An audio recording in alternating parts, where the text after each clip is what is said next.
dû la faire une belle bête quand même. Eric, je dois essayer une moto bêta. Ouais. Impossible de la trouver, je comprends pas là. Bah t'es dessus là. Ah bon?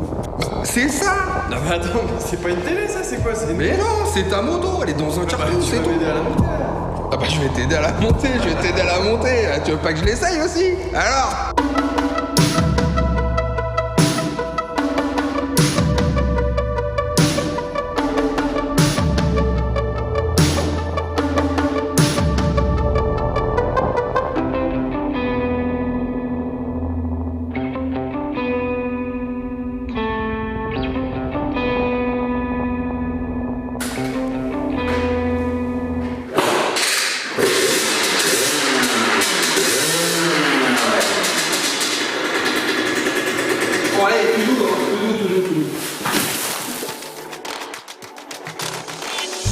Très réputé dans le monde du trial et de l'enduro, Beta propose des motos frôlant les 500 cm3. 10 fois plus petite, mais tout aussi crédible, la RR Track est le super motard de choc qui chaperonne la famille 50 cm3.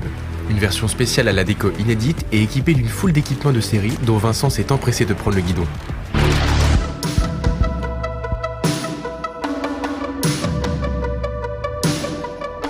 Ah, quel plaisir de reprendre le guidon d'une moto bêta, ça faisait bien longtemps que j'en avais pas conduit. Alors donc la Track, c'est une finition spéciale, donc qui se traduit par un certain nombre d'éléments esthétiques. On a ces petites poignées bicolores, la selle biton, le châssis qui est peint, les jantes à rayons, et j'en passe. Il y a même des stickers sur les jantes, les pare-mains, les protections de fourreau. On a également une partie cycle upgradée puisqu'on a une fourche inversée de gros diamètre, 41 mm sur le modèle classique. C'est 37 mm. En termes d'ergonomie, moi, je la trouve bien faite cette moto. Elle est bien née. Donc, on a une hauteur de selle qui est un petit peu haute, plus de 800 mm, mais on a une suspension qui s'affaisse bien parce qu'elle est relativement souple et bien progressive. Du coup, moi, ça me permet de poser les deux pieds à plat sur le sol sans problème. J'ai un guidon qui est très large, mais ça me gêne pas. Au contraire, ça donne une position de conduite assez crédible. Puis j'ai une selle qui est assez fine sur le bout. Des écopes qui sont bien dessinées, bien creusées. On peut bien faire corps avec la moto et je pense notamment par exemple à la position debout pour les ralentisseurs. Au niveau de l'instrumentation, les commodos sont tout petits mais ils sont quand même bien fournis. Donc là je vois par exemple le petit appel de phare qui va bien, le coupe contact. Bon, il n'y a pas de feu de détresse mais ça c'est pas dramatique. Et puis j'ai une instrumentation digitale qui est nouvelle, elle est très compacte mais elle comporte des informations qui sont plutôt utiles. J'ai la petite horloge, la vitesse numérique, j'ai également 2 trips. Bon, j'aurais bien apprécié le contour puisque c'est quand même une moto qui est assez joueuse et qui émet un joli son. Donc on aimerait bien voir ce petit contour qui grimpe avec. Et puis sinon au niveau de la motorisation, donc on est vraiment content de retrouver un bon vieux 2 temps avec le petit carbu Dell'Orto PHBN 16 mm qui va bien. Donc c'est un moteur refroidi par liquide.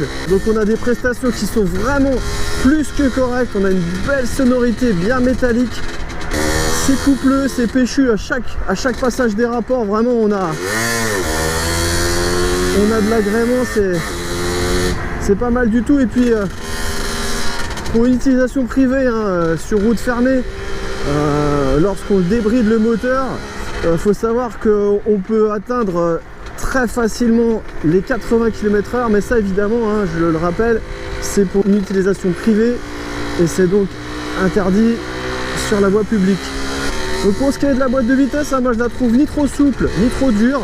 En tout cas, une chose est certaine, c'est qu'elle verrouille bien les rapports, on entend bien le petit clac et puis on n'a jamais de faux point mort, elle est très précise.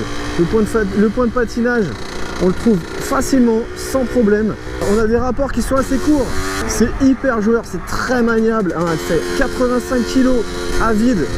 Donc il y a vraiment de quoi s'amuser. Au niveau des suspensions, c'est vraiment le grand luxe. C'est onctueux. C'est des suspensions qui sont dignes d'une moto d'une cylindrée largement supérieure.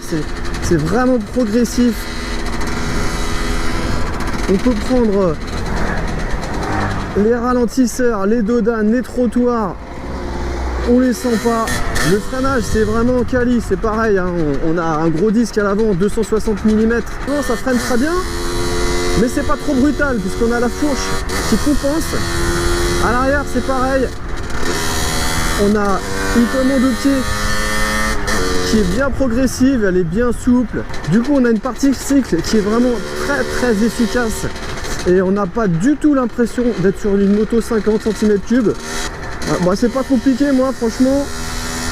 J'arrive pas à lui trouver de défaut à cette moto. Là, je cherche encore. Franchement, je suis conquis. La Beta RR Track 50 est un super motard pur et dur qui fait dans l'authenticité. Certes, l'absence d'un démarreur électrique ou bien le choix d'un cadre tubulaire peuvent la pénaliser. Mais ses petits oublis sont moindres à côté de sa partie cycle exceptionnelle, son moteur 2 temps éveillé ainsi que son comportement très joueur. L'insatiable Beta RR Track est proposé au tarif hautement justifié de 3 490 €.